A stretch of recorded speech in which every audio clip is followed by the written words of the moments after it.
Google. Então, tu vai sair da sala agora. Pronto, deu certo, deu certo. Ok, não vai mais precisar sair, tá, Rafa? Não vai mais precisar sair porque ela saiu sozinha. Deixa eu ver, temos 25 pessoas. Então vão ter 2 gravações, porque a aula acabou caindo, o Google derrubou todo mundo, não sei o que foi, eu tive que fazer outro link. Sim, vamos lá. O Matheus está fazendo uma pergunta aí. Professor, fugindo um pouco do assunto, e em relação à morfina, é verdade que o corpo tem uma memória maior para ela? Eu escutei em uma entrevista, não sei se procede.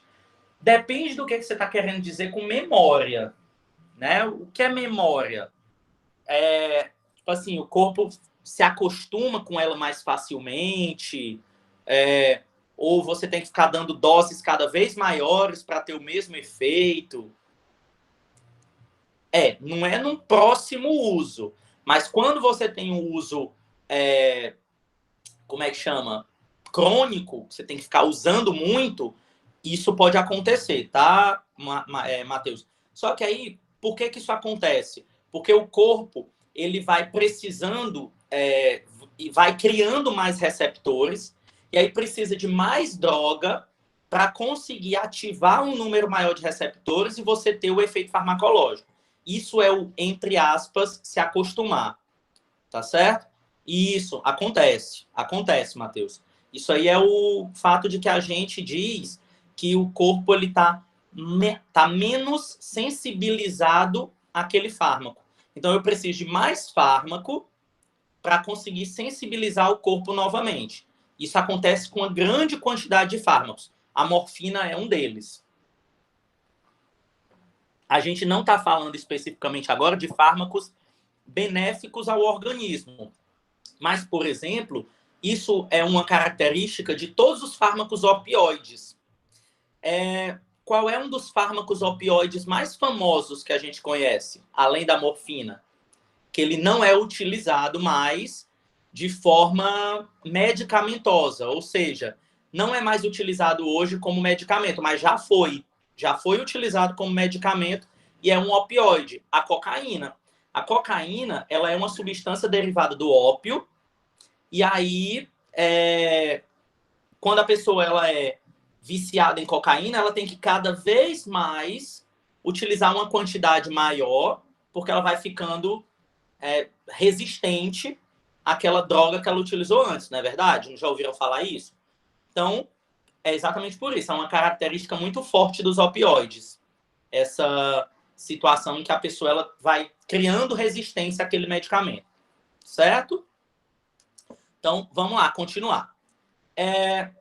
E aí, pessoal, a gente pode utilizar também fármacos que vão evitar a bradicardia, que é o coração bater mais fraco, que vão evitar que haja uma secreção de líquido no trato respiratório, facilitar o entubamento e o relaxamento, como é o fármaco bloqueador neuromuscular, que a gente vai falar depois. Então, tem diversos adjuvantes de anestesia que a gente pode utilizar. Inclusive, tá, o que a gente está falando em relação ao processo anestésico, que é o processo de indução. O que é o processo de indução de uma anestesia? É quando eu quero que a anestesia comece. É quando eu quero que o processo anestésico se inicie. É aquele do início do procedimento cirúrgico. Então, nesse caso, quando é que a gente está fazendo essa indução? Em um adulto, ela geralmente é induzida por um anestésico intravenoso ou endovenoso, a mesma coisa, como é o caso do Propofol, que ele produz uma inconsciência após um período de 30 a 40 segundos após a injeção. O Propofol, ele é um anestésico extremamente utilizado. E aí, quando eu falo em Propofol, vocês lembram de quem? Ou de quê? 10 segundos aí para ver quem lembra. O Lucas aí já foi logo em cima do negócio. O José Lucas, né? Michael Jackson, exatamente. É o mais famoso, né? Caso que aconteceu, que o Michael Jackson morreu em decorrência de uma... como é que a gente fala? De uma overdose de anestésico, que foi o Propofol. Só que no caso do Michael Jackson não foi para uso recreativo, como a gente chama, que são as drogas de abuso. Ele acabou errando a quantidade. E aí ele teve uma anestesia geral muito forte, que o levou ao coma, e aí ele acabou morrendo. Mas ele utilizava o Propofol para diminuição de dores crônicas que ele tinha. Tá certo? Porque nos Estados Unidos é diferente, né, a prescrição de medicamentos do que aqui no Brasil. Aqui no Brasil você não compra Propofol para levar para casa, não. Ele é de utilização hospitalar restrita, né? Mas em outros países pode acontecer. A Rebeca ficou chocada. Não se choque. Foi exatamente isso que aconteceu com o anestésico que muitos utilizam aqui no Brasil quando vão passar por um procedimento cirúrgico. Então, você utiliza o fármaco de indução, mais os fármacos adicionais que a gente já falou, por exemplo. E aí, como é que a gente faz, por exemplo, uma indução anestésica numa situação de criança, em que a gente não consegue um acesso endovenoso ou intravenoso? Como é que a gente faz o procedimento nesses casos, tá? A gente pode fazer uma indução através de fármacos por via oral, mas isso não é muito comum. A gente tem que trabalhar na verificação da parte intravascular, para a gente ter o acesso e fazer essa colocação, tá? Ou então, a gente já pode aumentar um fármaco que a gente usa em adultos na fase de manutenção. A gente tem na anestesia a fase de indução e depois a gente vai ter a fase de manutenção. O que é que isso significa, pessoal?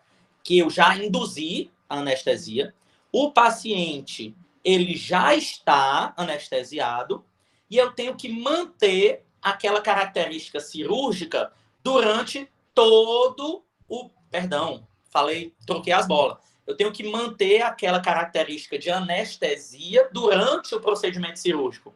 Então, eu não quero, em hipótese nenhuma, que aconteça do paciente estar lá anestesiado, fazendo a cirurgia, e aí, do nada, o paciente começa a acordar. Já pensou no problema que seria?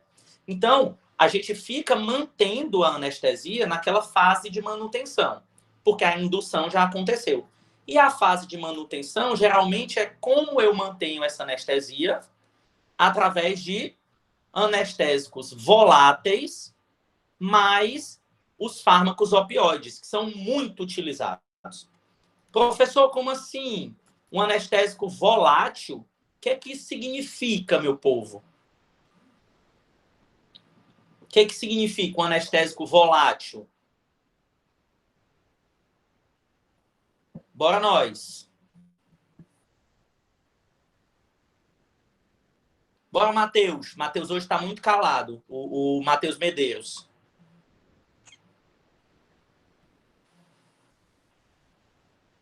Que pega fogo foi maravilhoso, né? Depois dessa aí eu vou passar para frente, mas o pior é que se duvidar ele pega, tá? Um anestésico volátil, gente, é aquele anestésico que ele vai ser colocado por via aérea, ou seja, ele se transforma em gás. Não, Matheus, está confundindo as palavras. Volátil é uma coisa, volúvel é outra. Uma coisa que não é constante, ela é volúvel. Ou seja, ela fica mudando. Volátil é aquela que se transforma em gás. Ela volatiliza. Certo? Então, quando eu tenho o processo de manutenção de uma cirurgia, é aquele momento em que eu coloco aqui no nariz do paciente um tubozinho que ela vai ficar liberando anestesia, ou o que é mais comum é uma máscara como essa, ligada a um tubo anestésico. Então, é um cilindro com anestésico, e aí você coloca a máscara e a pessoa ela fica respirando aquele medicamento, o anestésico volátil, obviamente junto com oxigênio, que é para a pessoa, né, conseguir respirar. Então, eu vou mantendo a anestesia e utilizo o opioide, que é um analgésico potente, como é o caso da morfina, para que a pessoa continue analgesada, tá? Essa palavra nem existe. Mas que ela continue sem sentir dor, com analgesia no momento cirúrgico. Entendido, gente? Tudo bem? Se eu não me engano, agora que eu estou percebendo aqui um negócio. Cadê o povo da nutrição? Tem um menino na nutrição, que o nome dele que eu vi ele na aula aqui. Eu não sei nem se ele é nosso aluno, Gustavo. Eu vi ele entrando quando estava no link passado. Ele é da turma da manhã. Se alguém conhecer, manda um link novo para ele no WhatsApp aí, tá certo? Que eu acho que o coitado caiu naquela hora. Como ele não tem acesso ao Moodle, ele não está conseguindo acessar a aula. Aí eu vou deixar o bichinho assistir, que eu acho que ele está querendo assistir. Então, a gente utiliza isso. E por último, então, ó, viram que a gente induziu, manteve e agora a gente vai diminuir. Significa o quê? A fase de recuperação. É o pós-operatório que a gente vai diminuindo a mistura anestésica até suspender e aí o paciente vai sendo monitorado para ele ir se recuperando a consciência, voltando. E aí, nesse caso, para a maioria dos anestésicos, obviamente, a recuperação é o contrário da indução. Mas aí eu preciso, nesse caso, ter uma atenção maior. Por quê? Porque no momento da recuperação, gente, a gente tem que continuar monitorando aquele paciente para ter certeza que ele está recuperado com todas as funções fisiológicas normais, ou seja, ele já voltou a respirar espontaneamente, a pressão arterial voltou ao normal, a frequência cardíaca está aceitável, os reflexos dele voltaram a ficar intactos, ou seja, se eu pego aqui no braço dele, se eu cutuco aqui na cabeça, ele vai perceber que está acontecendo aquilo. Então, ele tem um reflexo. Geralmente, como é que a gente faz? O paciente está com os olhos abertos, e aí o médico ou a equipe que está lá na sala cirúrgica, no centro cirúrgico, ela começa a fazer assim no olho dele, né? Na frente do olho do paciente, para ver se ele pisca. Né? Se ele piscar, significa que os reflexos dele estão voltando, tá? E aí, nesse caso, os pacientes vão sendo observados depois de um tempo para ver se ele não vai ter nenhuma reação adversa ao anestésico, porque não necessariamente a reação adversa pode acontecer na hora que ele toma, ela pode ser tardia, então você tem que continuar monitorando. Pode ter depois que você toma um opioide, você pode ter uma depressão cardíaca, uma depressão respiratória tempos depois. Então, a gente precisa ficar monitorando, observando aquele paciente. Então, vejam o quão complexo é um procedimento cirúrgico. Não é tão simples quanto a gente pensa, certo? E aí, vamos lá entender os estágios e a profundidade da anestesia. Presta atenção aqui no que eu vou falar. O primeiro estágio, gente, é a indução, como a gente falou, depois a manutenção e depois a recuperação. Nesse caso, quando a gente tem isso, a gente tem que fazer um plano anestésico. O que é um plano anestésico? Esse lado aqui, ó, é o lado em que a gente vai começar a cirurgia. Então, eu estou aprofundando a anestesia. Estou fazendo com que o paciente entre num processo anestésico. E esse outro lado aqui é a conclusão da cirurgia. Ou seja, a cirurgia terminou. Eu vou passar a me recuperar da anestesia para que eu chegue num processo de vigília. O que é vigília? Acordado. Certo? Esse tópicozinho aqui são os estágios, ó. Eu vou tendo primeiro, o que acontece primeiro com o paciente? Ele vai ter uma analgesia. Então, ele vai parar de sentir dor. Esse é o primeiro ponto. Depois, ele vai ter um estágio de excitação. Ou seja, o corpo dele vai começar a ficar mais... a respiração vai ficar mais ofegante, ele vai começar a se sentir... Mas isso aqui é super rápido, tá? Ele vai começar a ter os batimentos mais rápidos. Isso pode acontecer. E aí, depois, por exemplo, eu estou continuando dando anestésico. O paciente está continuando a tomar. Eu vou chegar no estágio que eu quero, que é o estágio 3. Anestesia cirúrgica. Eu quero que chegue aí. Que é quando o paciente vai ter inconsciência, a respiração dele vai ser regular. Só um instante. Desculpa. a respiração dele vai se regular e ele vai diminuir o movimento dos olhos. O que que isso significa? Ele chegou num estágio de inconsciência que já viram nos filmes que o profissional de saúde abre o olho assim, ó, e bota uma lanterninha. O que é aquela lanterninha? Pronto, uma curiosidade aí para vocês que eu não tinha pensado em contar, mas vamos contar. Vocês já viram com certeza, não já? Aquela história de botar uma lanterninha no olho da pessoa? Sim ou não, plateia? Sim, exatamente. Por que que coloca aquela lanterninha, sabem?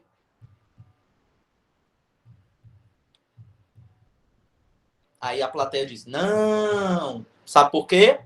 Porque a musculatura do nosso olho, né, principalmente a retina, ela se movimenta, ela se contrai ou se relaxa de acordo com a quantidade de luz. Então, quando você coloca uma lanterninha daquela no olho da pessoa, se a pessoa estiver num estado de mobilidade, de consciência e de não bloqueio muscular, o que vai acontecer com a retina quando eu botar a luz? Ela vai contrair na mesma hora. Se a pessoa estiver anestesiada, ou seja, se ela estiver inconsciente, a pupila vai permanecer da mesma forma. Ela não vai contrair. Então, você percebe que o paciente está no estado de inconsciência. Então, você faz essa avaliação. Se acontecer isso, aconteceu de a pessoa estar inconsciente, ela está numa anestesia cirúrgica, que é o estágio. Aí, chega o momento de você conhecer o processo anestésico. Como assim, Felipe? Se você continuar dando o anestésico de indução para aquele paciente, ele vai passar por um estágio que a gente não quer, que é o de depressão do bulbo. O bulbo é um órgãozinho do nosso sistema nervoso central que, quando eu faço uma depressão dele, ou seja, ele perde a função naquele momento, a pessoa tem uma parada respiratória, uma parada cardíaca, e eu vou ter a ausência do movimento do olho. Então, eu posso passar a mão desse lado para esse lado que o paciente não vira. Geralmente, se a gente bota a mão para cá, o paciente, o olho vira para cá. Se eu boto para cá, o olho vira para o outro lado. Quando acontece a depressão bulbar, a pessoa pode morrer passando aqui a mão na frente, ó, que ele não vai modificar, tá, o movimento dos olhos. Então, o paciente, nesse caso, eu tenho que ter muito cuidado, porque ele já pode estar chegando em um momento de coma. E aí, depois do coma, ele pode vir a óbito, porque eu continuei a administrar o anestésico, tá? Então, eu tenho que ter muito cuidado com isso. Tudo bem até aí?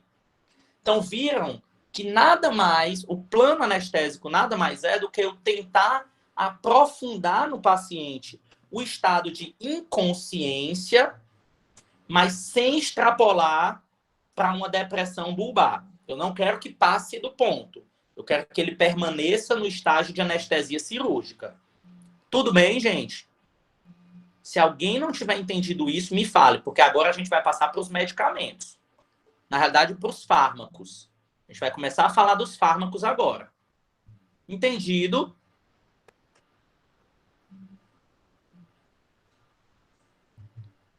Sim, ótimo. Então, vamos passar. Vamos ver agora as classes de fármacos. Nessa parte aqui, gente, como eu falei para vocês, a gente vai passar um pouco mais rápido, porque vocês vão ter essa aula salva para vocês. Eu não quero que a gente só decore o nome de fármaco. Então, a gente vai entendê-los, mas não se preocupem em decorar o nome, tá? Pelo menos nesse primeiro momento, não. Obviamente que tem uns que eles são mais importantes, a gente vai precisar saber, como é o caso do Propofol. Propofol é um dos anestésicos mais importantes que a gente tem, anestésicos gerais. Então, a gente tem que conhecer o Propofol, certo? Mas eu vou falando para vocês. Então, vamos lá. Primeiro, a gente vai falar dos inalatórios, que são, como o nome aí embaixo está dizendo, a base da anestesia. Felipe, por que é a base da anestesia? Porque a anestesia ela foi descoberta a partir de um fármaco inalatório, né? Que foi o éter, certo? Então, os anestésicos inalatórios, os que são atualmente utilizados, porque num processo cirúrgico normal, a gente não vai pegar igual o sequestrador de novela e botar um pano com éter no rosto da pessoa, não, tá? Esse tempo medieval aí já passou, faz muito tempo. A gente vai utilizar fármacos inalatórios que são mais modernos, ou seja, os agentes halogenados, porque eles têm, ó, um flúor na sua composição química. Então, os agentes halogenados são o sevoflurano, o isoflurano e o desflurano. Felipe, pelo amor de Deus, eu vou precisar decorar esses nomes? Não, não precisa decorar.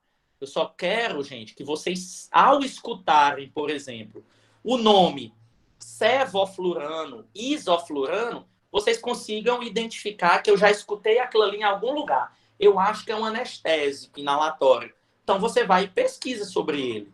Tudo bem? Então, não precisa decorar esses nomes, não. Agora, o daqui de baixo precisa.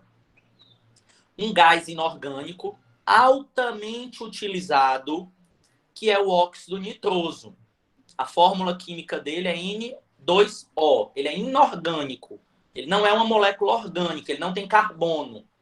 Então, é um fármaco inorgânico, um gás, que é o óxido nitroso, que é utilizado como anestésico inalatório. Quais são as vantagens desses anestésicos? Primeiro, é que se eu tenho... Imagina aqui um negócio, gente. Presta atenção em mim. Se eu estou lá no processo cirúrgico, na manutenção da cirurgia, na manutenção da anestesia, e eu começo a perceber que o paciente está passando do estágio de anestesia cirúrgica para uma depressão bulbar, que é perigoso, eu começo a perceber... Olha aí, a Rebeca. Eu digo que é para vocês decorarem o gás, tu esquece o nome, criatura. Ó, é o óxido nitroso. N2O, óxido nitroso, tá? Dá um print aí na tela, que é para não esquecer mais. Imaginem que a gente está lá no processo cirúrgico, eu não sei se vocês já viram, mas provavelmente também, nem que seja nos filmes, quando a pessoa está fazendo a cirurgia, ela tá com um monte de aparelhinho ligado, não tá? Tem um aparelhinho que fica dizendo se ela tá com os batimentos cardíacos normais, fica um aparelhinho dizendo qual é a saturação de oxigênio do organismo dela, tem um monte de aparelhinho mostrando os sinais vitais daquela pessoa. E aí, quando o profissional de saúde que está lá começa a perceber que tem alguma coisa errada, ou seja, a pessoa está entrando em depressão respiratória, a pessoa pode estar entrando em deficiência cardíaca, ou seja, ela está começando a partir para uma fase de depressão bulbar, que é a quarta fase da anestesia, que a gente não quer que aconteça, é muito mais fácil de um anestésico inalatório eu diminuir a quantidade do anestésico para poder a pessoa voltar. Porque depois que eu tenho, por exemplo, um anestésico que ele foi injetado na minha veia, não tem como eu tirar mais o anestésico. Vixe, eu injetei demais, espera aí que eu vou tirar aqui um pouquinho. Não dá. O gás, não. O fármaco gasoso é só o cara ir lá, virar um pouquinho aqui a chave, diminuir a quantidade do gás, que a pessoa vai diminuir a respiração do anestésico. Então, é muito mais fácil de eu conseguir mudar a concentração inalada do fármaco numa situação de emergência, por exemplo. Eu consigo ter um controle maior no anestésico inalatório. E aí, nesse caso, só para vocês terem uma... né, saberem como é que funciona, olha aqui como é. Eu posso ver esse gráfico aqui, galera, ó. Isso daqui é a quantidade de pacientes e aqui é a quantidade de isoflurano, que é um fármaco inalatório que está sendo administrado para o paciente. Presta atenção. Quando eu administro 0,1 desse fármaco, as pessoas, ó, eu estou aumentando aqui a pressão parcial, ou seja, eu estou aumentando a quantidade de fármaco, tá? 0,1, 0,02, 0,03, 0,04, 0,05. Vejam como eu preciso ter muito cuidado com a concentração que eu administro do anestésico inalatório. Enquanto, quando eu tenho uma concentração de 0,01, a pessoa, em alguns casos, ela é insensível à incisão cutânea. O que isso quer dizer? Ela não sente mais quando eu faço o corte da cirurgia. Então, isso é bom. Quando eu aumento para 0,02, a maioria das pessoas ela fica insensível à intubação. Ou seja, eu posso fazer uma intubação, como é o caso, né, da Covid-19, e o paciente não sente mais. Que eu estou enfiando um tubo na goela do dito cujo, imagina aí, tá? E aí ele não sente mais. Isso porque eu aumentei 0,01 na concentração daquele gás. Se eu levo para 0,04 ou 0,05, mais da metade dos pacientes vai entrar em parada cardíaca e vai morrer. Mais da metade. Olha aqui, ó. Esse ponto aqui é a metade dos pacientes. Se eu der 0,05, ó, cerca de 70% dos pacientes vão morrer com parada cardíaca. Porque o anestésico ele tem uma dose que eu preciso ficar ali, ó, o tempo inteiro olhando, observando, vendo o que está acontecendo, certo? E aí, vamos lá. Deixa eu só beber uma aguinha aqui.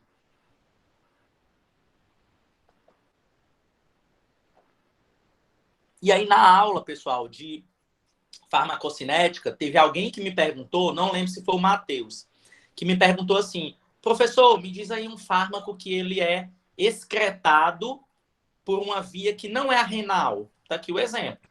O fármaco anestésico inalatório, ele é absorvido nos alvéolos pulmonares, vai para o sangue, é distribuído no organismo, é metabolizado e depois ele é eliminado. Por onde? Pela via pulmonar. Então a pessoa, ela inala o anestésico, tem a anestesia todinha, o fármaco é metabolizado e depois ela excreta o fármaco pela via respiratória. Então, os fármacos inalatórios, eles são excretados também pela via pulmonar, na maior parte das vezes. Então, isso é um ponto importante na farmacocinética dele, tá? E eu posso ter o nome, quando é por via inalatória, de captação. Eu estou captando aquele medicamento por via inalatória. E aí, isso daqui eu coloquei só para vocês saberem, mas eu não vou cobrar de vocês esse cálculo sobre concentração alveolar mínima. Onde é que são os alvéolos, pessoal? Corporais. O que são os alvéolos corporais? É o que o nosso pulmão ele é feito, né? Nosso pulmão ele é uma rede de alvéolos. Então, vocês concordam que quanto mais eu concentro aquele medicamento na respiração do paciente, maior a concentração do fármaco nos alvéolos? Sim. Se eu tenho uma maior concentração nos alvéolos, eu vou ter uma maior concentração no sangue. E se eu tenho uma maior concentração no sangue, eu tenho mais anestesia naquele paciente, tá? Então, isso é uma característica importante que a gente tem que avaliar, tá? Em relação à absorção desse tipo de medicamento. E aí, ó, vamos falar agora da farmacodinâmica deles. O que é farmacodinâmica mesmo, hein, gente? Farmacocinética é o que o corpo faz com o medicamento, que é dividido em absorção, distribuição, metabolismo e excreção. E a farmacodinâmica é o quê? É o que o medicamento faz com o corpo. Então, agora, a gente vai entender como é que o medicamento age. Exatamente, o que o fármaco faz com o corpo, certo?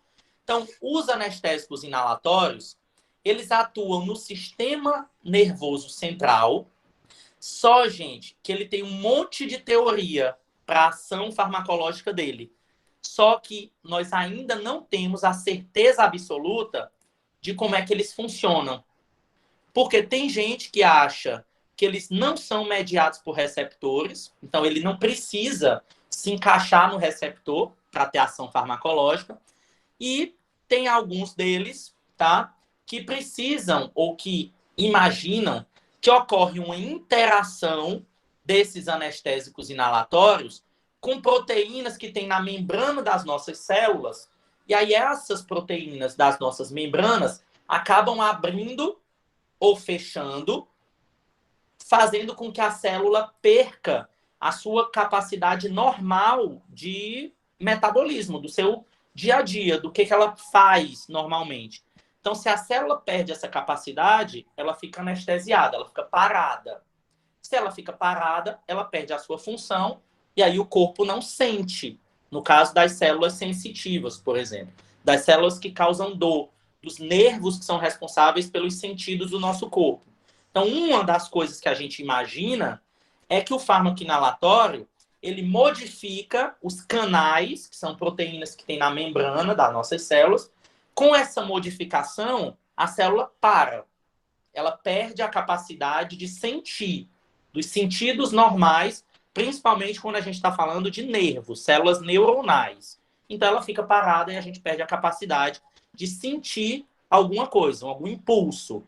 Essa é uma das hipóteses que a gente tem com os fármacos inalatórios, tá?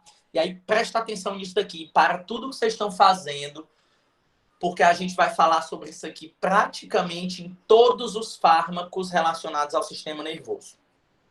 5 segundos aí para vocês respirarem e prestar atenção em mim, tá? Gente, é o seguinte, a gente tem na membrana celular das nossas células, do sistema nervoso principalmente, um receptor e um neurotransmissor que são extremamente importantes. O neurotransmissor é o quê? É uma substância química que é liberada no nosso sistema nervoso. E essa substância química, ela tem a capacidade, ou ela tem a função de modificar o funcionamento das nossas células nervosas. Ou, então, de alguma outra célula do organismo que possua um tipo de receptor específico. Como é que acontece? Presta atenção nessa figura, tá? Isso aqui que está em azul é a nossa membrana plasmática. E isso daqui que vocês estão vendo, que parece um chuchu, ele é um receptor. Nesse caso aqui, é o receptor onde uma substância chamada GABA, ela se encaixa. Professor, eu preciso aprender o nome dessa substância? Precisa. Não esqueça mais o nome dela. GABA, G-A-B-A. Professor, por que é GABA? Porque o nome da substância é ácido gama-aminobutírico. E aí a gente chama de GABA, porque é a forma mais fácil da gente decorar o nome, né? Mas o nome dele é GABA, tá? E aí esse GABA, pessoal, ele é o principal neurotransmissor inibitório do sistema nervoso central dos mamíferos. Por isso que ele é tão importante. E aí, gente, quando eu disse para vocês prestarem atenção em mim, agora olha aqui para a câmera, para mim. Nosso corpo, ele sempre tem uma característica de buscar o equilíbrio. Tanto o organismo como um todo, quanto as células, elas vão buscar sempre um equilíbrio nas suas ações. As células, elas nem querem estar numa atividade muito grande e nem ela quer estar numa inibição muito grande, parada. Ela nem gosta de preguiça e nem gosta de atividade demais. Ela quer o equilíbrio. Para que a gente atinja o equilíbrio, eu nem posso estar muito ativado, mas eu também não posso estar muito inibido. Eu tenho que estar no meio do caminho. Só que o que acontece?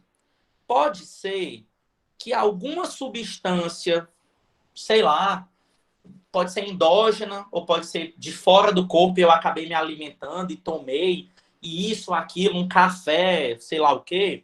Essa substância entrou no meu corpo e excitou demais as minhas células. Ou seja, essas células estão com uma atividade muito, muito alta. Eu preciso, no meu corpo, ter um mecanismo que diminua a atividade dessas células. Diga assim, epa, minha filha, você está muito agoniada, venha cá, diminua aqui, se acalme. Só que isso a nível celular. Da mesma forma, como se essas células estiverem muito preguiçosas, eu preciso ter uma substância que chegue lá e diga assim, epa, bora lá, minha filha, acorda aí. Então eu tenho os dois pontos para que eu sempre esteja em equilíbrio. O que acontece? Quando é no sistema nervoso central, Essas substâncias têm o nome de neurotransmissores. São responsáveis pela transmissão nervosa. Transmissão de quê, Felipe? De informações. Que informações são essas? Que informações são essas de ativação ou de inibição? De se levanta ou de se acalma. Mas só que isso a nível celular. Isso são os neurotransmissores. E aí, quando eu tenho essa ativação ou não, né, de células, eu sempre vou ter um neurotransmissor que ele é excitatório e eu vou ter um que é o contrário dele, o inibitório. Por quê, Felipe? Porque se a célula estiver muito ativada, o inibitório vai lá e faz baixa. Se a célula estiver muito depressiva, tem um outro que vai lá e diz, epa, se levante, para chegar num equilíbrio. Até aí, tudo bem? Entenderam essa parte aí? Sim. Então, eu sempre tenho substâncias que uma vai excitar e a outra vai inibir. Um vai excitar e o outro vai inibir. Certo? Como é que isso funciona? O neurotransmissor inibitório mais conhecido é o GABA. Significa que quando a minha célula está muito excitada, ele vai lá e baixa a bola dela para entrar num equilíbrio. Vou chegar na imagem ainda, Sabrina. E aí, o que acontece? O GABA, que é esse neurotransmissor, como é que agora, a nível molecular, ele ativa ele começa o processo de inibição? É através da ligação dele em um receptor que seja compatível. Sempre, pessoal, nunca esqueçam disso. É aquilo que nós falamos lá nas primeiras aulas. Que para que eu tenha a transferência da informação de que a célula precisa fazer alguma coisa, eu tenho que ter a informação chegando e encontrando um receptor que se encaixe. Então, essa minha célula, ela tem um receptor que vai ser perfeito para o encaixe dessa substância que é o GABA. Então, o GABA, ele vem aqui, se encaixa no receptor. Essa célula, tá? Essa molécula aqui, que é o receptor do GABA, é um canal, vocês estão percebendo que é um canal, ó. Ela atravessa a membrana da célula e quando ela se abre, aqui pelo meio, ó, dá para passar uma substância, parece um canudo, tá certo? Ó, passa uma substância pelo meio. Aqui ele tá fechadinho. Mas quando o GABA se encaixa nele, ele abre, como se fosse um canudo, como se fosse um poro. E aí o que acontece na minha célula quando ele se abre? Na minha célula do neurônio, no meu neurônio, na realidade. Quando esse canal ele abre, e ele só abre quando o GABA se liga aqui, porque aí é chegando a informação, alguns íons que estão do lado de fora da célula, eles entram por esse canal aqui, ó. Quem são esses íons? Os íons cloreto, ou seja, são moléculas de cloro. Quando essas moléculas de cloro entram dentro da célula, é como se ela acalmasse a célula. A célula ela se acalma, ela diminui a sua atividade quando esses íons cloreto, que são negativos, tá? Vocês estão vendo aí o menusinho aí em cima do cloro, quando ele entra na célula. Então, a célula vai diminuir a sua excitação. Então, professor, quando é que eu faço a célula diminuir a sua excitação? Quando é que eu inibo aquela célula? Quando o GABA se liga no receptor, o receptor abre e o cloreto entra dentro da célula. É assim que funciona, é uma cascata que vai acontecendo. Primeiro, o GABA se liga no receptor, o receptor se abre e o cloro entra dentro da célula. Certo? Isso é uma sequência que acontece. O que acontece? Se eu tenho... Existem medicamentos como os benzodiazepínicos, como alguns barbitúricos, como alguns esteroides, E como o etanol, sim, ele mesmo, aquele álcool que a gente bebe, ele tem a capacidade também de se ligar no mesmo receptor que o GABA se liga, só que aí o que ele faz? Vou repetir, tá? O que ele faz? Ele segura o GABA no receptor. Presta atenção em mim, isso é importantíssimo. O nosso corpo, como ele fica nesse negócio de excita, inibe, excita, inibe, excita, inibe, excita, inibe, ele sempre fica buscando esse equilíbrio. Esses neurotransmissores, como é o caso do GABA, que é o inibitor, e o glutamato, que é o excitatório, mas a gente não vai falar dele, ele sempre fica fazendo assim, ó. Tá aqui, né, como é que chama? Deixa eu só ver aqui um negócio que eu tenho quase certeza que tem um videozinho. Tem, pronto, vou já mostrar o videozinho aqui para vocês. Esse receptor aqui, ó, que ele é um canal, o GABA vem, se liga nele, o cloro entra, a célula fica um pouco mais inibida, o GABA se solta. Então, ele não se liga, pessoal, no receptor da célula para sempre, não. Ele se liga, o receptor abre, o cloreto passa para dentro da célula, a célula diminui a sua excitação, aí o GABA vai lá, sai. O receptor se fecha. Fica todo o tempo nesse negócio acontecendo. Porque imaginem, se o GABA ficar o tempo inteiro lá, pessoal, ligado no receptor, o canal da célula vai ficar o tempo inteiro aberto. Então o cloreto vai entrar, então, o tempo inteiro, e a célula vai chegar num nível de inibição que ela não vai mais fazer o papel dela. Então, por isso que ele se liga, entra um pouquinho de cloreto, ele sai, quando ele sai, o receptor se fecha. Depois ele vem de novo, se liga, o receptor abre. Entra cloro, ele sai, o receptor fecha. E fica acontecendo isso. Ele se liga, se solta. Quer dizer, se liga, se solta. Se liga, se solta. Isso é o normal. É o normal do que acontece dentro do nosso sistema nervoso. Então, isso é fisiológico. Não, Sabrina. Porque esses canais, eles são específicos. Ele só entra o que ele quer. Então, um canal de cloro, só entra cloro. Um canal de potássio, só entra potássio. Um canal de cálcio, só entra cálcio. Tá? Deus é perfeito demais. Ele fez até essa característica da gente ter ali uma especificidade para não entrar o que a gente não quer. Certo? E aí o que acontece? Quando eu quero que aconteça uma anestesia, vocês concordam comigo que eu quero que a célula ela seja bem inibida, mais do que o normal? Eu quero que ela sofra um processo de inibição mais do que o normal, para que ela entre num estado de paralisação, e aí eu tenha anestesia, analgesia e etc. Concordam? Eu preciso que vocês me digam que vocês entenderam. Senão a gente repete. Eu falei nesse instante que o GABA, ele fica, se liga, o receptor abre. Depois ele se solta, o receptor fecha. Depois o GABA se liga de novo, o receptor abre. Depois ele se solta, o receptor fecha. E aí esse fecha e abre, a gente tem o equilíbrio. Tá? O corpo fica equilibrado, é o que está acontecendo com a gente agora.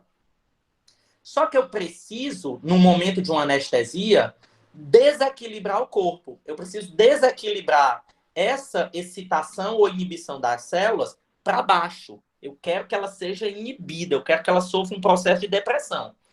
Então, quimicamente, vocês concordam que eu preciso que esse canal ele fique aberto mais tempo para poder entrar mais cloro e eu consiga inibir a célula mais do que o normal? Conseguem entender isso? Sim, né? Só que aí a gente descobriu o quê? Que existem substâncias que, quando se ligam no receptor ao mesmo tempo que o GABA, ele meio que segura o GABA um pouquinho mais de tempo ali no receptor. Então, se antes ele ficava se ligando e saindo, se ligando e saindo, quando essas substâncias estão lá, ele fica mais tempo ligado. Então, se ele fica mais tempo ligado, o receptor vai ficar mais tempo aberto. E se ele vai ficar mais tempo aberto, a célula vai ficar mais inibida, vai entrar em depressão. E aí, que substâncias são essas? Chegamos no ponto chave, exatamente essas que vocês estão vendo aí no desenho. Os benzodiazepínicos, os barbitúricos e o etanol, que é o álcool. Por isso que quando a gente bebe muito, a gente primeiro entra num estado de excitação. Depois, depressão profunda. Por isso que a pessoa pode entrar em coma alcoólico. Porque o álcool vai se ligar no receptor do GABA, ele vai ficar mais tempo aberto e a pessoa entra em depressão. Mas depressão não é depressão de chorar, não, tá? É depressão de diminuição, de uma inibição potente. Então, o funcionamento, gente, é exatamente esse. Então, é muito perfeito. Tá? Isso é a química da nossa vida. Ela acontece dessa forma. Então, a gente vai ter fármacos que vão fazer com que o GABA ele permaneça mais tempo ligado ao receptor para que a gente permaneça com os nossos neurônios inibidos. Então, a gente vai entrar em anestesia geral, certo? E aí eu vou mostrar para vocês um videozinho.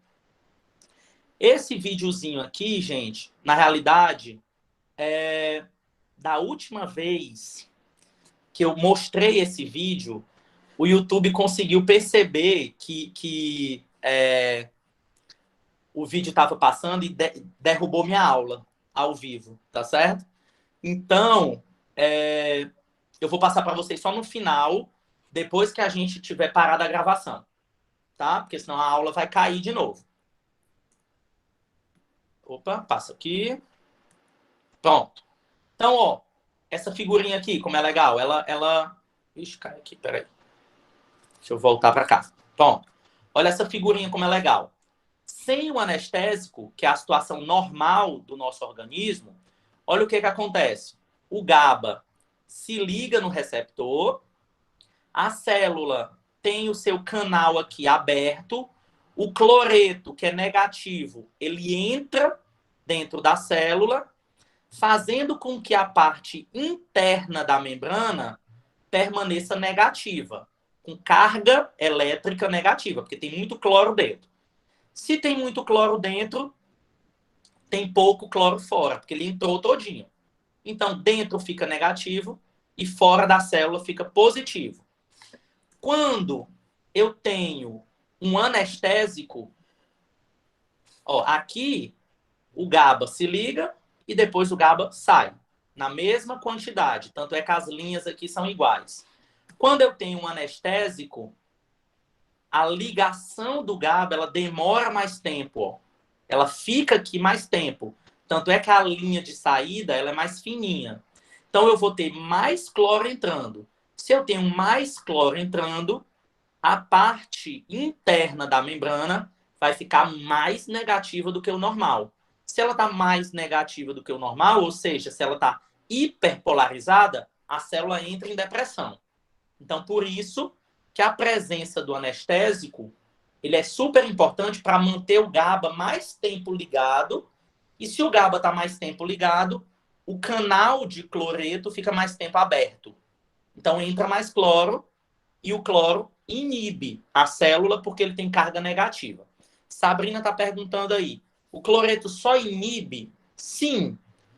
Os íons com carga negativa, eles hiperpolarizam a célula, que é um processo inibitório. Quando eu tenho, pelo contrário, o cloro saindo, que é uma outra circunstância, eu vou ter uma despolarização. Que aí, nesse caso, a célula fica mais excitada. É o contrário. Então, gente, o nosso corpo, olha que coisa linda. O nosso corpo no sistema nervoso, ele funciona assim, com cargas elétricas. Quando eu tenho uma carga elétrica negativa dentro e positiva fora, ocorre um processo inibitório. Quando ocorre a conversão desse processo, eu tenho um processo excitatório. Então, eu fico tendo essa modificação, tá? É assim que o impulso nervoso ele passa. A gente vai entender depois. O impulso nervoso, que é a transmissão nervosa, ela acontece assim. Entrando íons ao longo do neurônio e depois saindo íons ao longo do outro neurônio. Tá? Então, a gente vai transmitindo a informação desse jeito. Tudo bem? E aí, o que esses anestésicos eles fazem? Eles aumentam o fluxo sanguíneo, porque eles causam vasodilatação, eles reduzem o consumo de oxigênio pelo coração, porque, obviamente, vai ter, né, um relaxamento em uma vasodilatação, isso aí pode acontecer. São broncodilatadores, então, quando a pessoa está tomando, né, fazendo uso daquele anestésico inalatório, os brônquios, eles aumentam, com exceção do desflurano, que faz o contrário, mas todos os outros causam broncodilatação e eles relaxam a musculatura brônquica, potencializando outro tipo de fármaco que a gente usa na cirurgia, que é um bloqueador muscular para que a pessoa não tenha espasmo muscular na hora da cirurgia. Ela fique paradinha, sem problema nenhum. Então, isso são características, tá? Dos anestésicos inalatórios. Beleza? Agora vamos entender sobre os anestésicos venosos. Gente, eu vou fazer um pedido aqui para vocês. Eu vou passar aquele vídeo para vocês no final, mas depois vocês vão entrar no YouTube e vão dar uma olhada em vídeos sobre hiperpolarização e despolarização. Não é difícil, mas com os vídeos fica muito mais fácil de vocês conseguirem identificar quando é que isso acontece. E isso é extremamente importante para vocês da fisioterapia. Porque o impulso nervoso que vai fazer com que a musculatura se movimente ou não é baseado exatamente nisso. Então, a gente precisa entender como é que essa musculatura ela recebe o estímulo nervoso para ela se movimentar ou não.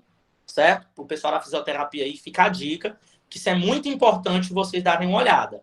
Hiperpolarização da membrana, hiperpolarização e despolarização. Então, deem uma olhada nisso daí e vejam como acontece o impulso nervoso. Impulso nervoso, como é que ele acontece? Então, vamos lá. A gente viu os inalatórios, vamos ver agora os venosos, ou seja, aqueles que são colocados diretamente na veia do paciente. Então, a gente tem o tiopental, que é o barbitúrico mais conhecido para esse caso. Os benzodiazepínicos, como é o caso do midazolam, do lorazepam e do diazepam. E o propofol, que não faz parte desse grupo aqui, tá? Propofol é outro grupo aqui, né? Dos benzodiazepínicos, não. Como é que eles acontecem depois que eu coloco na veia? Porque lembram que eles não são absorvidos. Eles não são absorvidos. Eles já vão logo para a distribuição. Tá? Essa distribuição, quando a gente coloca os anestésicos na veia do paciente, o coração aumenta o débito cardíaco, ou seja, a batida dele, mais sangue vai sair do coração e cerca de 20% daquele anestésico já vai direto para o cérebro. Isso explica o rápido início de efeito. Não sei se alguém aqui já passou por uma cirurgia, mas quando o médico, o enfermeiro, né, vai colocando o medicamento lá na bolsa de soro que a pessoa está tomando, ele começa a injetar na bolsa de soro, você já vai logo perdendo a consciência. Porque aquele anestésico já vai direto para o seu cérebro. E ele já começa a ação dele. Então, por isso que é muito rápido. A ação farmacológica de um anestésico venoso é extremamente rápido. E aí ele é distribuído, né, pelo corpo todo. E aí, de acordo com os compartimentos do corpo, ele recebe mais ou menos anestésico. Nesse caso, inclusive, ó, a gente tem o compartimento central, que são os grandes vasos, cérebro, coração, rins, fígado e pulmões. São órgãos que recebem, né, um volume grande de sangue. A gente tem aqueles que têm uma vascularização intermediária. Então, eles recebem médio a quantidade de anestésico, que são os músculos. E a gente tem aqueles que têm uma vascularização muito pobre. como é o caso do tecido adiposo. Professor, mas naquela hora você disse que o tecido adiposo meio que puxava o anestésico. Puxar o anestésico para ele não significa que lá chegue muito sangue, porque o tecido adiposo não tem alta vascularização, na realidade. Mas só que todo anestésico que chega nessa corrente sanguínea próximo a um tecido adiposo, ele é captado. Aqueles que são lipofílicos, ou seja, que gostam de gordura. Mas ele é um compartimento corporal de baixa vascularização, certo? E aí a gente tem também, por último, no caso, a eliminação, porque a maioria dos anestésicos que são colocados diretamente na veia do paciente, eles gostam de gordura, eles sofrem um metabolismo no fígado e de lá vai para o rim, ou para os rins, e depois vai ser eliminado. Então, a eliminação de um medicamento anestésico venoso é principalmente pela via renal. Já o inalatório é principalmente por via pulmonar inalatória. Então, tanto ele entra pela parte inalatória, quanto ele é expelido. No caso do venoso, ele é excretado por via renal, tá? E aí, esses anestésicos venosos, na maioria, funcionam da forma que eu expliquei para vocês do GABA.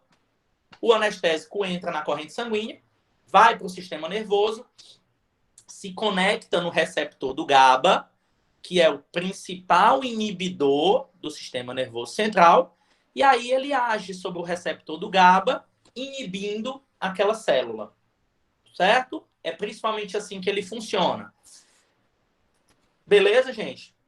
E aí, dentre os venosos, a gente falou há 4 slides mais ou menos, a gente tem os barbitúricos, que eles apresentam metabolismo no fígado, com exceção do fenobarbital, e ele forma metabólitos que são excretados pela urina. Eles causam depressão no sistema nervoso central, e aí, pessoal, tem uma parte importante que a gente precisa saber dos barbitúricos. Essa depressão, ela é dose dependente. O que isso significa, pessoal? Que quanto mais eu aumento a dose, mais eu vou ter uma anestesia. Então, pode chegar ao ponto, se a pessoa errar e aumentar muito a dose, o paciente entra em coma. Então, eu tenho que ter cuidado, tá? Então, esse é o primeiro ponto. No sistema cardiovascular, ele promove uma diminuição do débito cardíaco, ou seja, os vasos sanguíneos vão se dilatar, então o sangue vai passar mais devagar pelos vasos sanguíneos.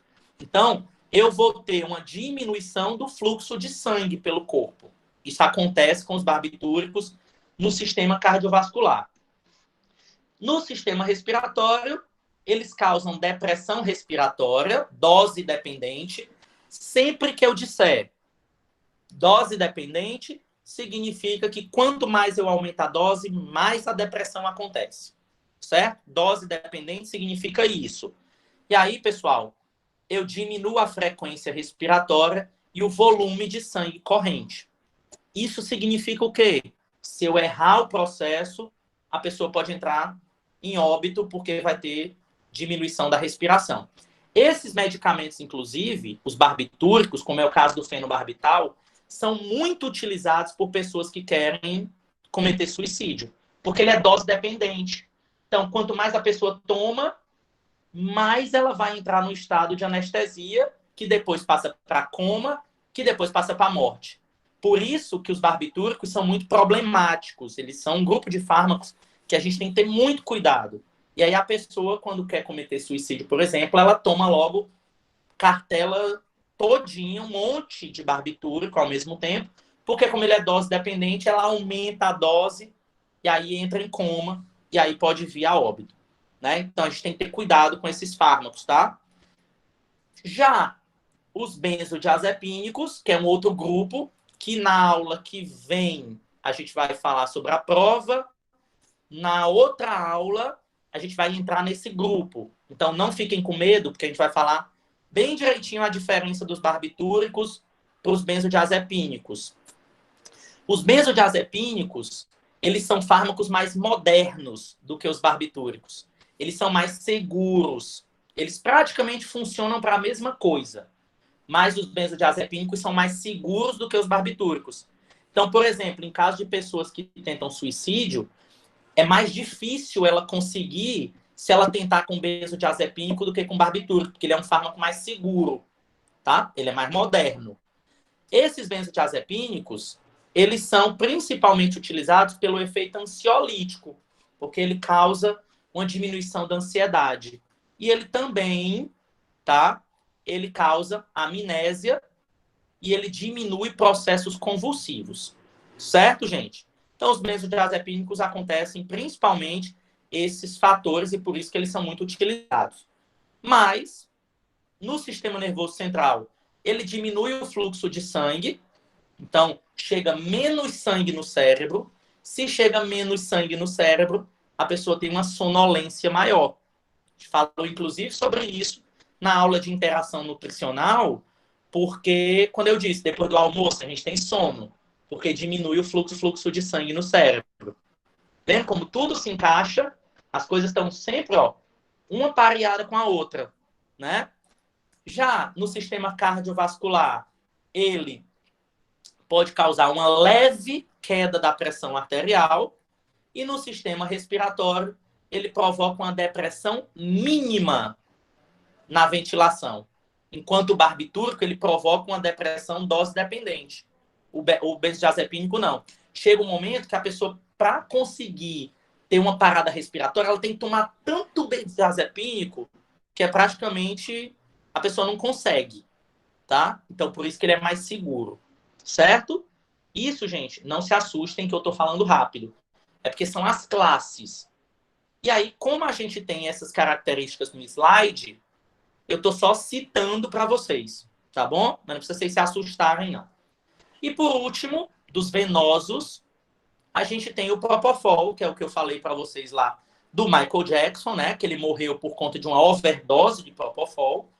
Ele atualmente é o agente anestésico mais utilizado para indução da anestesia, para começar a anestesia.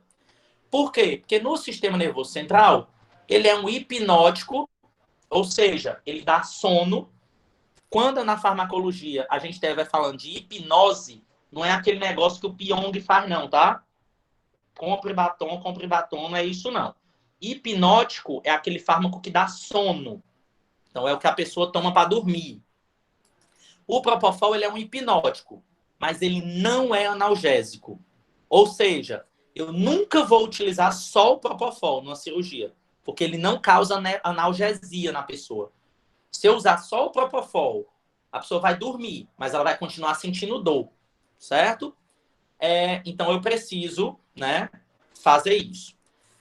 No sistema cardiovascular, dentre todos, é o que produz maior queda de pressão. Então, eu tenho que avaliar e monitorar a pressão do paciente, porque ele causa uma intensa vasodilatação. Então, eu tenho que ficar de olho. Se o paciente começar a ter uma queda de pressão muito forte, eu tenho que dar um medicamento para subir a pressão do paciente. Então, isso é uma característica dele. E no sistema respiratório, ele é um depressor respiratório muito potente. E aí, esse foi um dos motivos que o Michael Jackson morreu. Ele tomou uma dose muito alta, teve uma depressão respiratória, ou seja, ele parou de respirar, e aí acabou indo a óbito, porque ele é um potente depressor respiratório. Então, o Propofol tem essa característica, que não é muito boa. Para a gente, não é muito boa, tá? Essa característica do Propofol. Tudo bem? Beleza, pessoal? E aí, gente, a aula de hoje ela é um pouco cansativa. Dentre as aulas que nós temos da farmacologia, essa aula de hoje é a mais cansativa do semestre, que ela tem muita coisa, né? Assim, vocês estão vendo que eu estou falando, e eu estou percebendo que hoje é a aula que vocês estão mais calados. Eu já sabia que isso ia acontecer na aula de hoje, tá? Então, por isso, eu vou dividir a aula de hoje, a gente vai parar por aqui. Falta somente a gente ver os agentes opioides, que são os analgésicos, que a gente vai ver, então, na aula que vem, depois da prova. Na aula que vem, eu vou explicar a prova, certo? Que isso pediram para a gente explicar a prova em uma das próximas aulas. Na outra, a gente continua com matéria, certo? Mas eu quero fazer, pessoal, com vocês uma atividadezinha rápida, para a gente dar uma relaxada e ela vai valer meio ponto. Olha aí que bacana. Professor, Oi. mas no caso a prova vai estar disponível no dia 30, é isso? Até o dia 30. Depois de amanhã. Depois de amanhã a prova já está disponível. Quem quiser fazer já pode fazer? Ou tem que esperar o dia da aula? Fique à vontade, meu amor. Fique à vontade. Você quer... Essa bicha é quintura. Eu não quero saber de explicação, não. Eu vou logo lá e vou fazer esse negócio. Tem para entregar até o dia 13, Rebeca, tá? Vocês têm até o dia 13 para entregar. Então, gente, vamos fazer uma atividadezinha bem relaxante para a gente ganhar meio ponto. Bora? Quem quer ganhar meio ponto? Eu! Pronto. Só que, obviamente, só uma pessoa vai ganhar, tá? Que é quem ganhar o jogo. Vão lá no Moodle agora. 5 minutinhos aí para vocês irem lá. No tópico da aula de hoje, tem uma pasta com umas cartelas de bingo. Vocês vão pegar uma das cartelas. Tem um monte.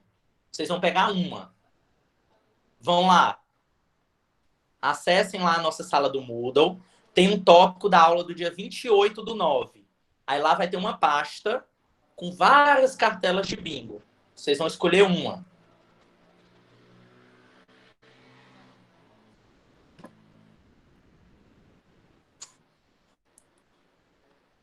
Que silêncio. Foi todo mundo mudou agora. Doido pra ganhar meio ponto, hein? Pronto, ó, a Rebeca já escolheu. Vamos esperar só o restante do povo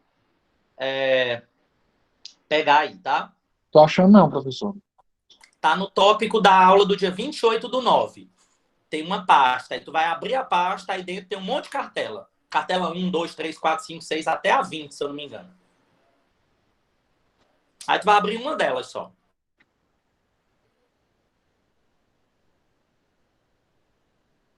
E aí fiquem escutando que eu vou explicar como é que vai funcionar o jogo, tá certo?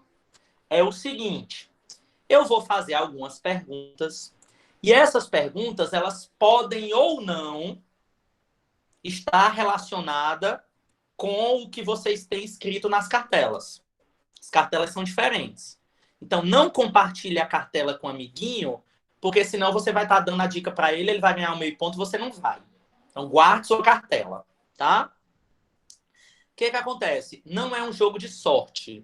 É um jogo de lembrança, inteligência. Na realidade, inteligência não. É um jogo de expertise.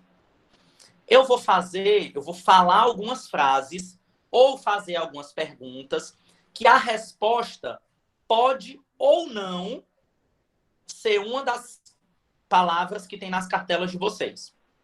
Se a resposta estiver na cartela de vocês, vocês marcam. Se você achar que aquela pergunta que eu fiz, a resposta não está na cartela, você não marca. Obviamente. Quem bater primeiro, ganha meio ponto. Na AP1. Entendeu? Eu fiz uma pergunta. Você olhou para sua cartela. Não tem a resposta lá, você não marca. Se tiver a resposta, você marca. Quem fechar a cartela... Na quina não vale nada, gaiato. Aqui nós não estamos... como é que chama? Sorteando nem uma manta de carneiro. Parece aqueles cor de interior, que sorteiam uma manta de carneiro. Aí quem ganhar a quina é a metade do carneiro. Quem ganhar é o carneiro todo. Então, tem que ser cartela fechada. É cartela toda. Cairo, meu filho, tem que achar. Entre lá no Moodle, na nossa sala. 1 minuto. Você procura. Tem um tópico com todas as datas. Aí tem uma lá que é a data do dia 28. Lá na data do dia 28 tem assim, cartela... Cadê? Peraí. Tem assim, cartela do bingo, alguma coisa assim, o nome. Aí é só você clicar nela. Professor, só Tchau, tô Lara. achando a Beijão tela. pra você. Boa noite. Professor, Oi, Gladys. é o Cairo. Hum? É o Cairo. Ei, Ah, sim, é o professor, Cairo que tá falando? Ah, é, sim, tô vendo. Vai. eu só tô vendo até o dia 21 de setembro aqui. É porque Baixa tem que mais. atualizar. O meu deu certo agora. Tu primeiro seleciona a pasta, seleciona a data e atualiza a página. Puxa para baixo, que dá certo. Eu já Pronto. fechei, já abri. Não, puxa pra baixo, de Deus. Não é pra fechar, não. Tu fecha não, só puxa para baixo que atualiza e aparece. Puxei, vamos lá olhar. Peraí. 28 de setembro, né? Aí tá aqui, Isso. achei. Pronto, chama os irmãos aí, reza um queiro Deus Pai, pra ver se... Aí tem, é o primeiro, tem vários. Tem vários, você vai escolher um. É na sorte. Vamos lá. Beleza? Bora começar? Bora. Vamos nós. Então, lembrando, eu vou fazer a pergunta. Se você achar que a resposta está na sua cartela, você responde. Marca. Se você achar que a resposta não está na sua cartela, meu filho, não marca. Como é que vai funcionar para eu saber quem vai ganhar? Você quem bater vai ser o primeiro que escrever no chat aqui que bateu. Porque se dois bater ao mesmo tempo, eu vou primeiro pro que escreveu primeiro. Se a pessoa disser que bateu e ela não tiver batido, perdeu a chance. Certo? Então, bora lá começar. Vou começar. Então, tem que prestar atenção aqui no que eu vou perguntar, certo? Deixa eu parar só o compartilhamento da nossa aula aqui. As perguntas, obviamente, elas têm a ver com o que a gente já viu. Então, seguinte, primeira pergunta. É um produto farmacêutico que ele é tecnicamente obtido ou elaborado com a finalidade de prevenção, de cura ou de diminuição de problemas e também pode ser utilizado para fins de diagnóstico. Ninguém fala nada, tá? Fecham os microfones aí, só marca se você achar que a resposta tá na cartela de vocês. Então, eu vou repetir. Eu sempre vou repetir 2 vezes. É um produto farmacêutico tecnicamente obtido ou elaborado com finalidade profilática, curativa, paliativa ou para fins de diagnóstico. Essa foi a primeira pergunta. Segunda pergunta, eu vou passar rápido para vocês não pesquisar no Google, tá? Segunda pergunta. É o órgão responsável pela metabolização das substâncias que entram no nosso organismo. Órgão responsável pela metabolização das substâncias que entram no nosso organismo. Terceira pergunta. Via de administração que pula a primeira etapa farmacocinética. É a via de administração que pula a primeira etapa farmacocinética.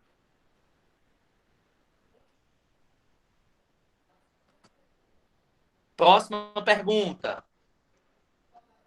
Acontece principalmente por conta de enzimas especializadas, como a enzima citocromo P450. E é uma das partes da farmacocinética.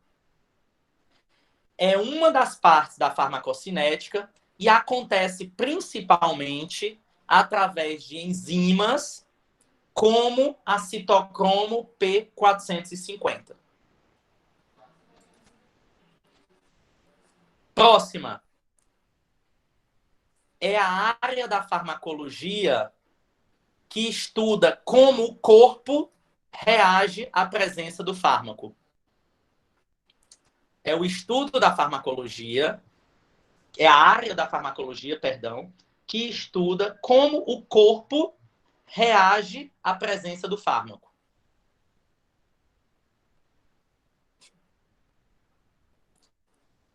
Próxima. É aquele medicamento que ele é produzido a partir de plantas medicinais e usa exclusivamente um derivado vegetal.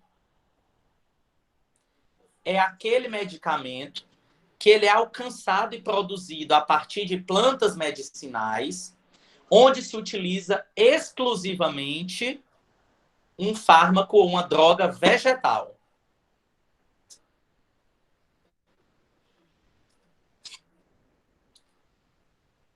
Próxima.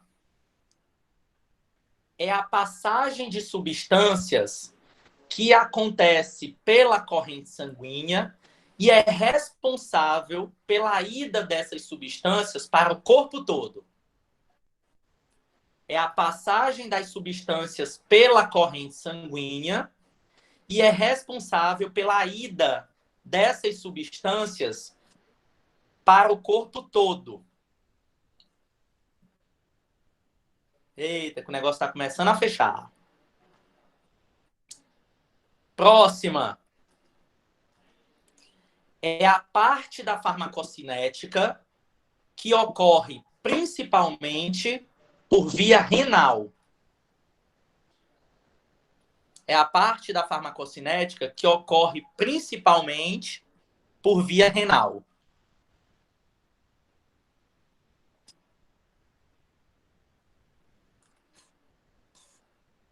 Próxima. São proteínas que possuem um ou mais sítios de ligação que, quando são ativados por substâncias, são capazes de desencadear uma resposta fisiológica. São proteínas possuidoras de um ou mais sítios de ligação que, quando ativados por substâncias, são capazes de desencadear uma resposta fisiológica. Eita, pau. Bora nós. Próxima. É uma via de administração de fármacos. É uma via de administração de fármacos.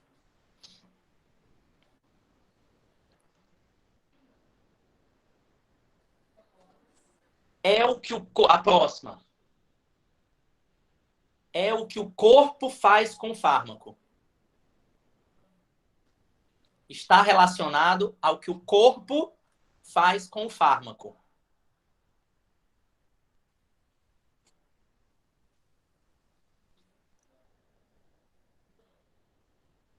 Próximo. Eita, pau, será que já passou, hein?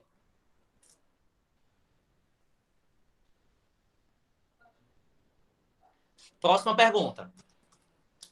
É um medicamento que, em algumas circunstâncias, possuem formas diferentes de eliminação, que não passam pelo rim. É uma classe de medicamentos que, em algumas circunstâncias, possuem formas diferentes de eliminação que não passa pelo rim. E aí o Egladson acabou de mandar mensagem aqui dizendo que bateu. Vamos conferir, Egladson, se você bateu mesmo ou não. Então, seguinte. Primeiro, deixa eu olhar se eu já fiz as perguntas com todas as respostas, tá? Então, é o seguinte, vamos lá. Espera aí que eu não posso falar agora. Pode acontecer o caso. Tiver batido, como é que chama? Pode acontecer o caso do senhor fez duas perguntas. Espera aí. Se o Egladson tiver passado batido, então eu vou ficar calado aqui e vou analisar, porque se ele tiver passado batido, eu continuo. Espera aí.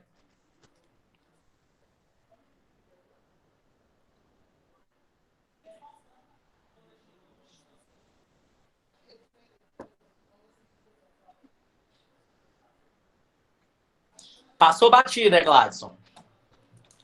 Tem uma que eu consigo ver pelo Moodle qual é a tua cartela. Mas eu acho que o senhor não fez duas perguntas para a mesma coisa, não? Não. Tem um dos tópicos, tu não bateu por causa de um. Tá. Na tua cartela tem uma que a resposta ainda não saiu. Tá. Quer dizer, que a pergunta, que a resposta é essa, ainda não foi feita. Tá? Certo. Tá. Então, passou batida, Gladson. Vamos pro próximo. Mas já tá perto, viu?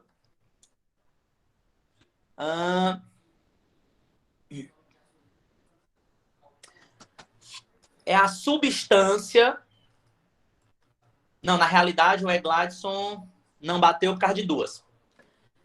É a substância que deverá exercer um efeito farmacológico que um medicamento, um alimento ou uma planta pode ter diversas substâncias na sua composição. Porém, somente uma ou algumas dessas substâncias vão ter ação farmacológica.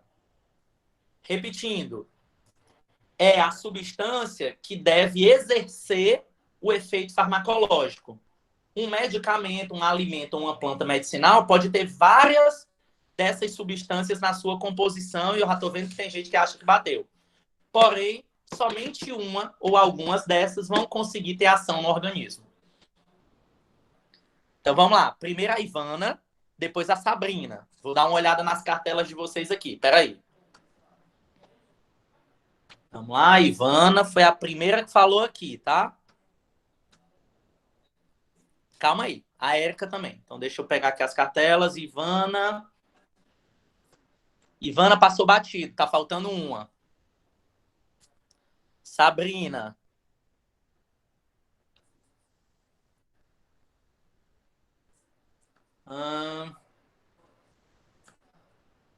Sabrina também. Passou batido.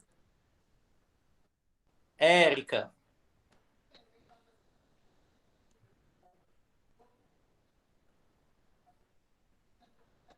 Érica passou batido também. Tá? Digo já quantas faltaram. Digo já. Para poder empolgar o povo. Digo já. Pronto. Vamos lá. Continuar aqui as perguntas. Cadê?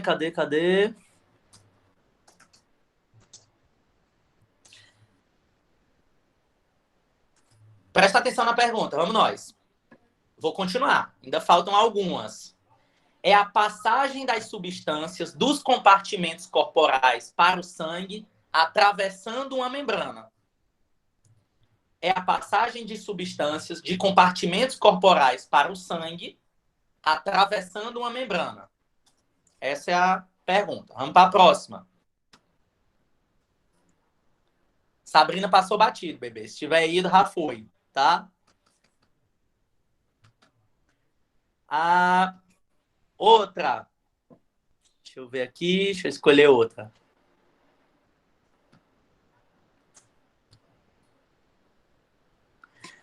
É a parte da farmacologia que analisa os efeitos fisiológicos dos fármacos, bem como o mecanismo de ação, os efeitos desejáveis ou os efeitos colaterais dos fármacos. O Lucas aí está dizendo que bateu. Vamos ver. Então, o Lucas está na fila. Deixa eu ver a cartela dele aqui. Lucas. Pronto, vamos ver aqui. Depois é Everlane.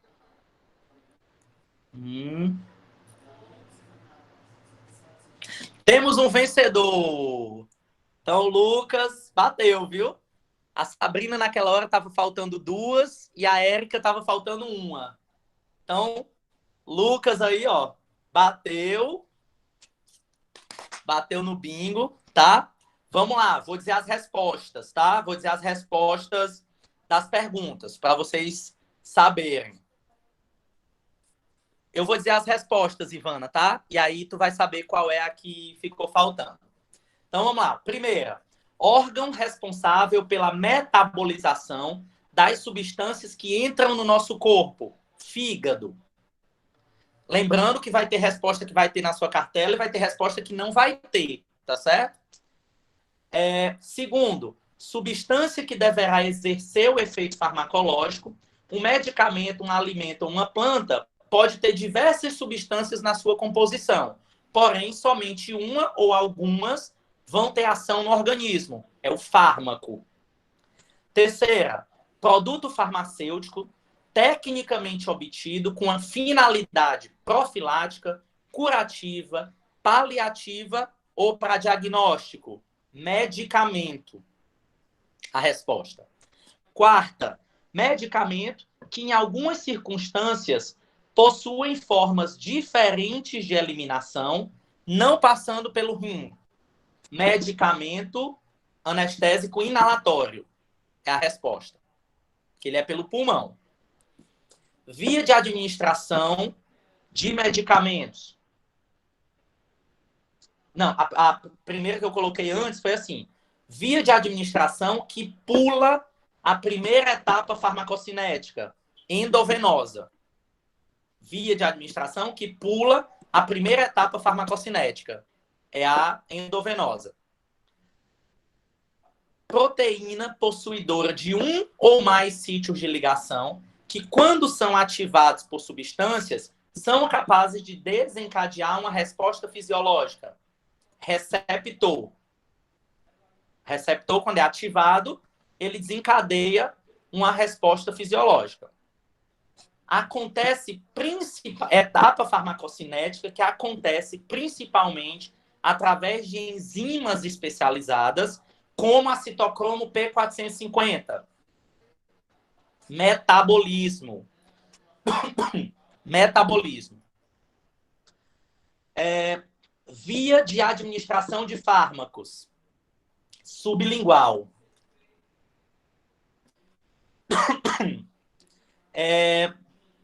É a área da farmacologia que estuda como o corpo reage à presença da droga. Farmacodinâmica. Como é que o corpo reage à presença da droga? É a farmacodinâmica. Próxima. Analisa os efeitos fisiológicos do fármaco no organismo, bem como os mecanismos de... essa é a mesma. É a mesma pergunta. Estou repetindo. 10ª. Passagem das substâncias dos compartimentos corporais para o sangue através das membranas. Absorção. Ela passa do compartimento corporal, como é o caso do intestino, por exemplo, para o sangue cruzando uma membrana. Então, a absorção.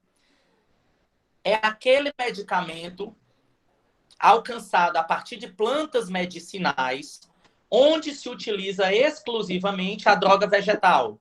Fitoterápico. Tá? Fitoterápico. Penúltima. É a passagem das substâncias através da corrente sanguínea, responsável pela ida dessas substâncias para todo o corpo. Distribuição. E a última é a parte... Espera aí, a última, deixa eu ver se ainda falta. É o que o corpo faz com a droga. Não é a última, tá? Ainda falta mais uma. É o que o corpo faz com a droga. Farmacocinética. É o que o corpo faz com a droga, é farmacocinética. E a última é a parte da farmacocinética que acontece principalmente por via renal. É a parte da farmacocinética que acontece principalmente por via renal, excreção. Ivana, a tua, na hora que tu me disse que tinha batido, estava faltando a absorção. Porque eu li as perguntas aqui, mas não foi na ordem que foi no jogo. No jogo, essas perguntas elas estavam trocadas. A ordem que eu li aqui não foi a ordem que eu falei no jogo, não, tá certo? Na tua, estava faltando a absorção. Por isso que eu disse que estava faltando uma. Tá certo? Não, Sabrina, porque na hora do jogo ele embaralha as perguntas.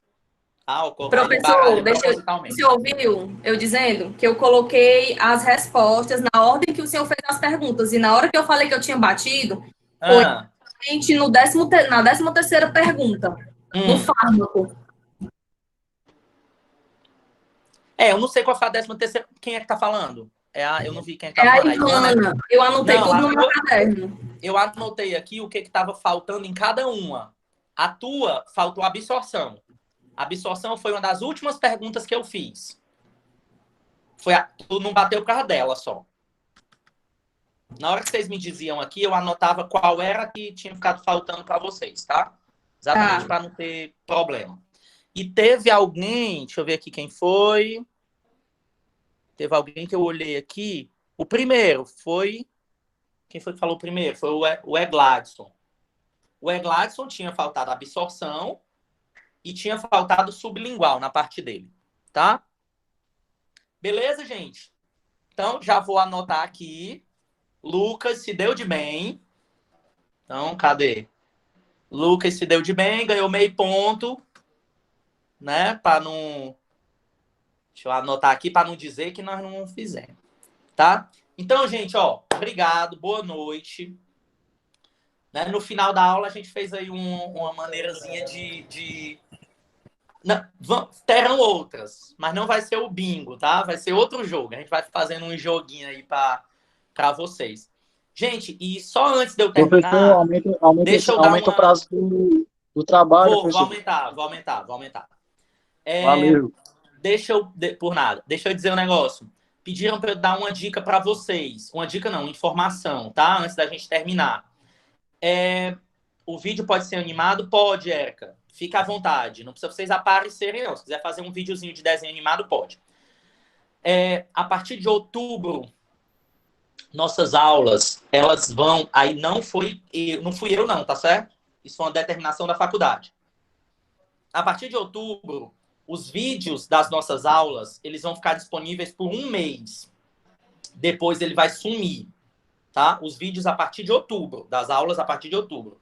Então, vocês, alunos, vão ter 30 dias para assistir o vídeo, caso vocês não tenham assistido a aula, tá? Depois vocês não vão mais ter acesso a esses vídeos, tá bom? Então, isso é uma notícia e uma informação que pediram para que eu passasse para vocês. Ok, pessoal? Então, ó, beijão, boa noite para todos vocês, Professor, adorei. Oi, Caio. deixa eu só te fazer uma pergunta. Passa. Tem um amigo meu que ele tá na turma também. E ele queria saber se ele podia mudar de equipe para vir para minha. Pode? Pode. Que aí pode. os outros trabalhos ele já fez. Aí esse do vídeo que a gente vai fazer agora, aí ele pode fazer com a gente, né? Pode. Tudo bem. Mas bota o nome dele lá, para eu saber. Tá certo. E o senhor vai aumentar o prazo. Não Você sei. Colocar... Deixa eu ver. Vou botar até semana que vem. Tudo bem, então. Obrigado. Tá bom?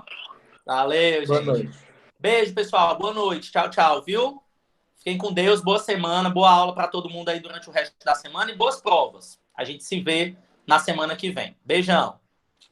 Tchau.